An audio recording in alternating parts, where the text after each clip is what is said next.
Ladies and gentlemen, Mr. Cropper here, inaugurating a new series. We'll see if we can do it in a few long videos. This is going to be Friedrich Nietzsche's Genealogy of Morals. And we're going to start with the preface. Now, in the book that I have, it includes The Birth of Tragedy and the Genealogy of Morals. So we are starting on page 149, preface of Genealogy of Morals. And let us dive in. Well, I'll just say real quick before we start.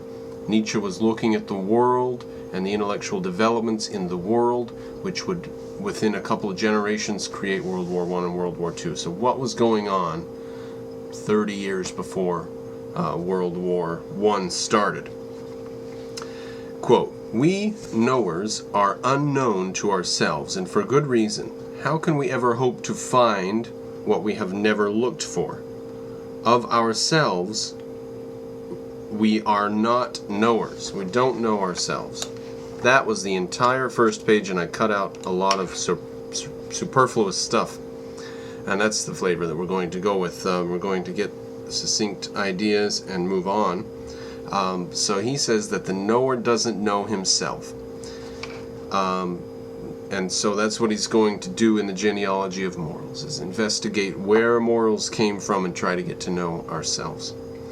Quote, "My ideas about the provenance of our moral prejudices, for that is to be the subject of the present work, found their first brief and tentative formulation in a collection of aphorisms called Human All Too Human, a Book for Free Spirits." We skip a little bit. The ideas themselves had come to me earlier, however, and it is those same ideas I wish to take up in the present treatise. Let us hope that the long interval has done them good, making them stronger and more luminous. At all events, the fact that I still hold them fast today, that through all these years they have continued to intertwine and draw nourishment from each other, encourages me to believe that from the very beginning they were not isolated thoughts or random sporadic ones, but sprang from a common root. So, does he have an integrated view? Let's see. Quote, "A philosopher should proceed in no other way. Our thoughts should grow out of our values with the same necessity as the fruit out of the tree." Now, I pause for just a moment. Objectivists will know that your values are a result of your metaphysics and epistemology. But continuing. "Supposing you find these fruits unpalatable, what concern is that of the tree? Or of us, the philosopher?" So let's say you look into the history of morals, and you find the fruits of morality, and you don't like the taste.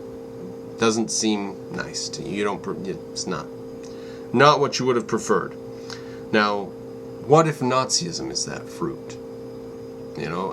His moral code of the strong man, he's saying, maybe if we look into this, you're going to find things that you don't like, but they're true.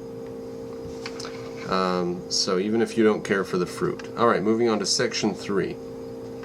"From my earliest childhood, my curiosity and suspicions were focused betimes on the provenance of our notions of good and evil. Already at the age of 13, I was exercised by the problem of evil. At an age when one's interests are divided between childish games and God, I wrote my first essay on ethics. My solution of the problem was to give the honor to God, as is only just, and make him the father of evil." Give the honor to God and make him the father of evil. So that's why we read Nietzsche's, for great little one-liners like that.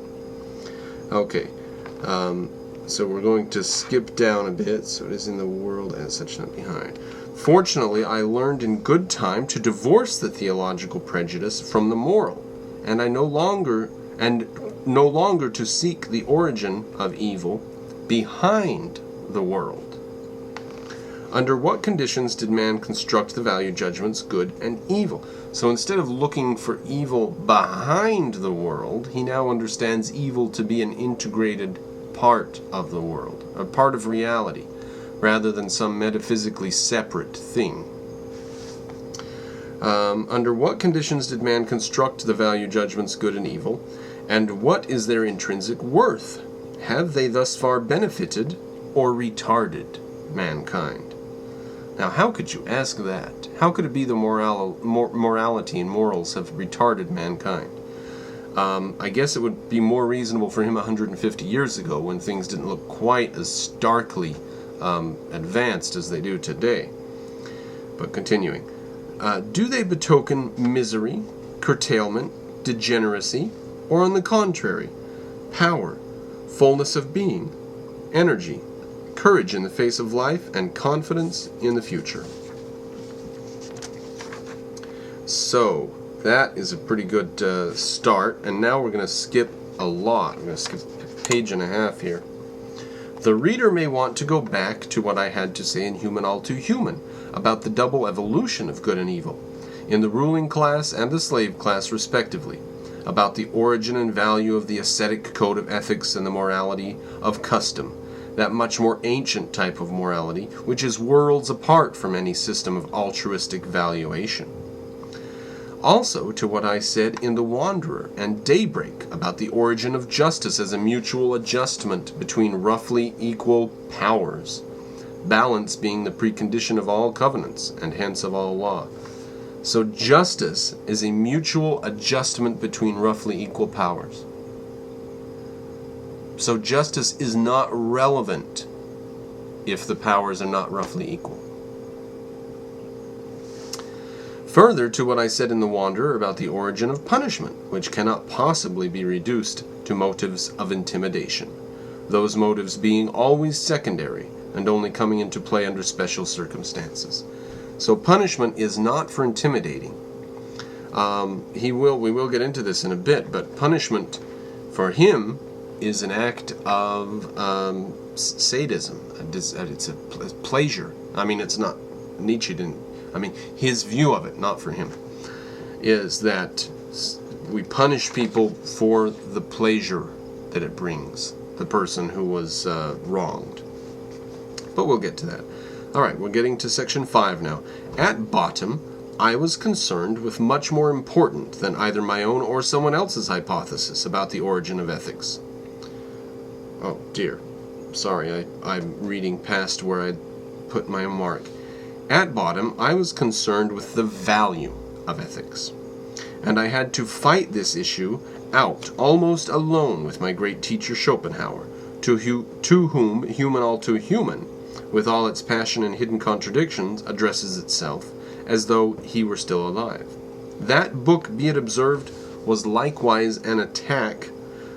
The point at issue was the value of the non-egotistical instincts, the instincts of compassion, self-denial, and self-sacrifice. With Schopenhauer, above all others, had consistently gilded, glorified, and transcendentalized until he came to see them as absolute values, allowing him to deny life and even himself. What is a value if it's anti-life and anti-self? Yet it was these very same instincts which aroused my suspicions, and that suspicion deepened as time went on. It was here precisely that I sensed the greatest danger for humanity, its sublimest delusion and temptation, leading it whither? Into nothingness. Okay, let's pause for just a moment there. Is it the case that our morality is a delusion that is leading us where? Into nothingness. Is that the case? Ayn Rand said that altruism, in fact in Atlas Shrugged she had that brilliant metaphor. Altruism is a great, enormous facade that is empty inside, it is dusty inside, it is rotted out inside. Like the great oak tree in Atlas Shrugged that after a bad thunderstorm one day had fallen down and it was revealed that it was all eaten and hollowed out in the center. That is what Nietzsche is saying our modern in his day, idea of morality does for humanity. Takes us towards a nothing, a zero. So, at least his morality, even though you might not like the taste of it, like he said earlier, at least it's not just advancing towards nothingness and a zero. Here I sensed the beginning of the end, stagnation, nostalgic fatigue, a will that had turned against life. I began to understand that the constantly spreading ethics of pity, which had tainted and debilitated even the philosophers, was the most sinister symptom of our sinister European civilization. The ethics of pity, Now if that doesn't describe what's going on today, then there is no description for what's going on today. The ethics of pity. Oh, the poor this and the poor that and the poor the other. The poor little university student who's an emotional snowflake. The poor refugees who need to get into Europe and have a better life. The poor boy who thinks he's a girl who thinks she's a boy, transgender. Oh, the poor, you just have pity on everybody, except for cisgendered white males. All right, so a detour to a new Buddhism, is that what's going on here? To a European species of Buddhism? To nihilism? Yes, check mark. So it's either a new type of Buddhism or it's nihilism. This preference for and overestimation of pity among philosophers is an entirely new development in Western civilization. The philosophers of the past deny to a man all value to pity. I only need instance Plato, Spinoza, La Rochefoucauld, and Kant. Four minds as different from each other as possible, yet agreeing in this one regard, the low esteem in which they hold pity. Now he's not done with pity, he'll go on more about it later. But one thing that you can't do with pity is you can't hold it as a you don't come from the moral high ground with pity. Pity can be done without being on a moral high ground. So that's one thing that Nietzsche doesn't like about it. Now, section 6. At first sight, this problem of pity and the ethics of pity, I am strongly opposed to our modern sentimentality in these matters. It may seem very special, it may seem a marginal issue, but whoever sticks with it and learns how to ask questions will have the same experience I had. A vast new panorama will open up before him. Strange and vertiginous possibilities will invade him. Every variety of suspicion, distrust, and fear will come to the surface. His belief in ethics of any kind will begin to be shaken. And finally, he will be forced to listen to a new claim. Let us articulate that new claim.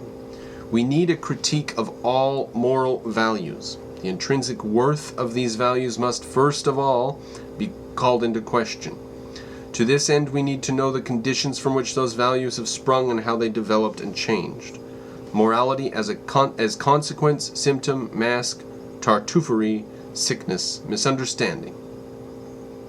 But also, now let's just pause on that for a second. Morality as a symptom, as a mask, as a sickness. Morality as a sickness, morality as a misunderstanding. What if there were a philosopher who said, all this that you call morality is a sickness and a misunderstanding? But also morality as cause, remedy, stimulant, inhibition, poison. Just when you thought he was going the other way with it, he goes negative on that. Hitherto such knowledge has neither been forthcoming nor considered a desideratum. The intrinsic worth of these values was taken for granted as a fact of experience and put beyond question. Nobody up to now has doubted that the good man represents a higher value than the evil in terms of promoting and benefiting mankind generally. Wait, so he's saying that up to now no one has questioned that. Does that mean that he's questioning that? So the evil man might be good for mankind generally? Even taking the long view. But suppose the exact opposite were true. What if the good man represents not merely a retrogression, but a danger, a temptation, a narcotic drug enabling the present to live at the expense of the future? Pausing for a moment, that's where we are. Feminism has given us, in our time, a way for the new man, the good man, to be. And it is costing our society and will cost our future. Where are the men? Where are men who do manly things and act manly? No, men are turning into women, and they cry, and They stay at home with the kids and the wife works. And where is maleness? Where is manness? So it's a drug enabling the present to live at the expense of the future. We can all relax right now and think that it's all fine, but 50 or 100 years down the road, the emasculated, denuded society, I mean, look at Europe. Europe is a perfect statement of the new man. And what happens when their society is invaded and their wives and daughters are being groped and raped on the streets? In an emasculated society, they just put up with it. So, that's what's happening. Our morality has created a man that is not viable. And we call that good. More comfortable, less hazardous perhaps, but also baser and more petty. So that morality itself would be responsible for man, as a species, failing to reach the peak of magnificence of which he is capable. What if morality should turn out to be the danger of dangers? So what if morality is a noose that we are putting on ourselves and using to hang ourselves? Now we're at section 7. Suffice it to say that ever since that vista opened before me, I have been on the lookout for learned, bold, industrious comrades in arms. I am still looking. The object is to explore the huge, distant, thoroughly hidden country of morality. Morality as it has actually existed and actually been lived, with new questions in mind and fresh eyes. Not this tantamount to saying that the country must be discovered anew. Now, let's pause for a moment. Ayn Rand said that morality is the study of your relation to reality, your actions in reality. Let's think for 1 second, just real quick here, about what morality means. If morality is what you do, what your actions are, then it does apply when you're asking, how do you deal with people around you? But it would also apply on a desert island. I think that if Nietzsche sat down and thought about that for a year or two, the fact that what would a moral code be for you on a desert island? And if you say you wouldn't need a moral code on a desert island, then you do not believe in morality, or you don't understand it. You would need a moral code on a desert island. If Nietzsche would sit down and think about that and run that through his head a bit, he would realize that there isn't this vast, unexplored, incomprehensible land of morality. It's actually a pretty small subject. But when you think that it is related to all these other superfluous things, it does just basically blow your mind. And so Nietzsche's mind was blown by morality because he had no idea where it came from or what it was. All right. Now we skip down a little bit, and I've just got this tidbit here. And he's talking about Dr. Ray. I've cut out so much about it. I don't know why I went on like that. I was wondering what's going to do with this Dr. Ray character, and then he just drops him, and he's now I'm 40 pages ahead. He hasn't mentioned him for 30 pages, so I'm glad I cut it out. Okay. My point of view is that nothing under the sun is more rewarding to take seriously. And part of the reward might be that someday we will be allowed to take it lightly. Now, you have to take morality seriously when you're in a war or something. But when can you take morality lightly? What does that mean? I think that Americans take morality very lightly. I think that for us, we wake up in the morning and the question is, should I quit my job today and get another one? I'm sick of those people. Or after I get done working today, should I go to the shopping mall? Or, gee, I don't have to work today. I think I'll go swimming. I mean, rather than, where am I going to get food today? Is my house going to be invaded? Am I going to be shot? Gee, I wish I could get a gun. None of those thoughts. But those are taken seriously in other parts of the world. So we are able to take morality unseriously. We're allowed to take it lightly.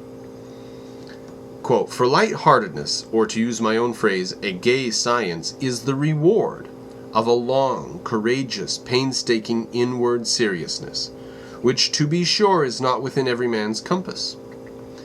On the day when we can honestly exclaim, 'Let's get on with the comedy, these antiquated morals are part of it too,' we shall have given a new turn to the Dionysiac drama." Okay, let's get on with the comedy. These antiquated morals are part of it too. Ring any bells with what's going on today? You can't do comedy today. I mean, it's like it's written for us in this particular sentence. These antiquated morals of saying things like you're stupid and you're fat and stuff like that. Can't say it anymore, can you? You can't do fat shaming, can you?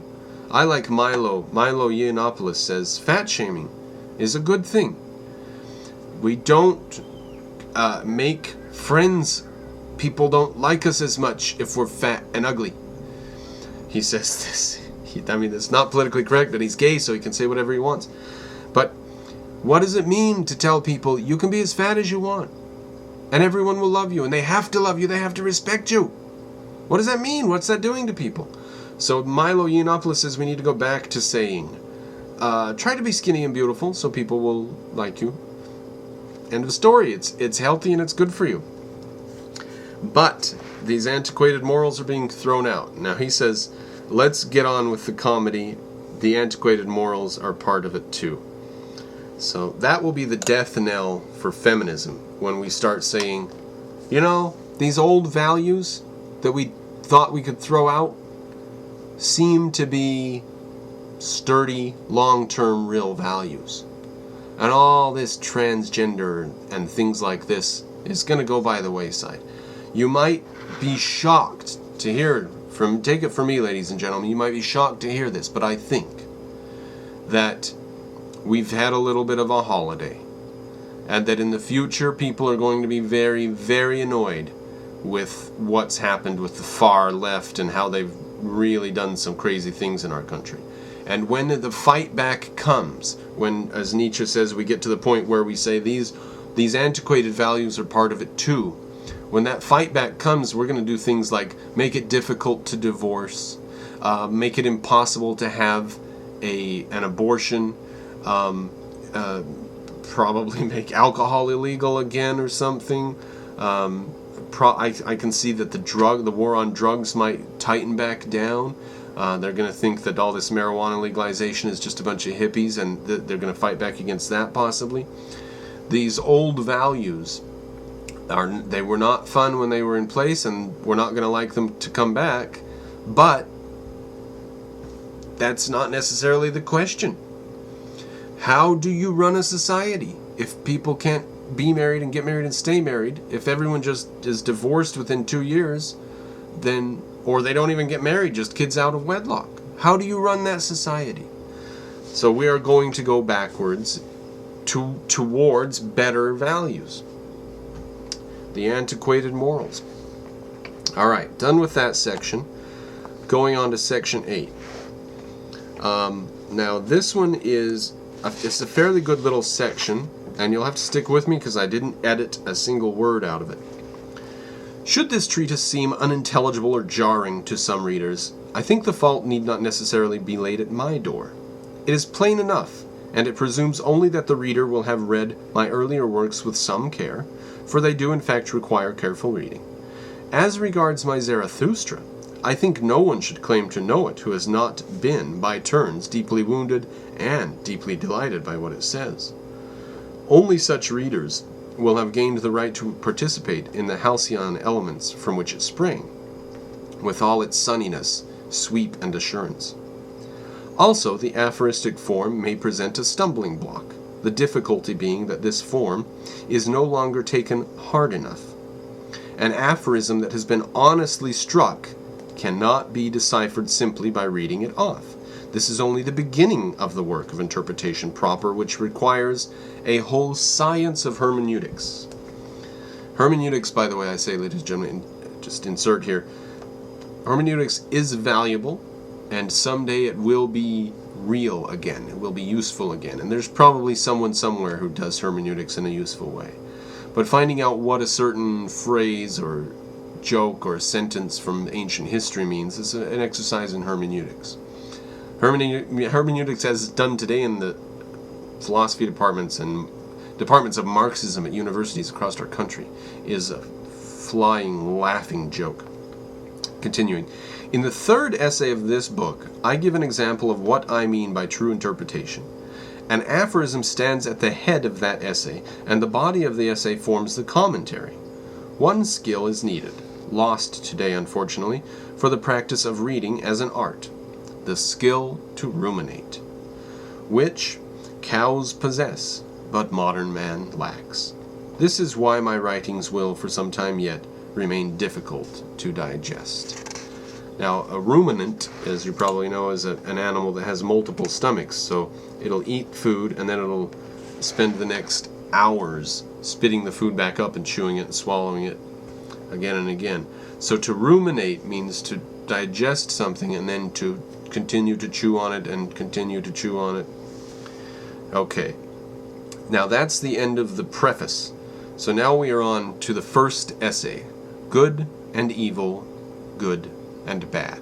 And that will be the next video in the series.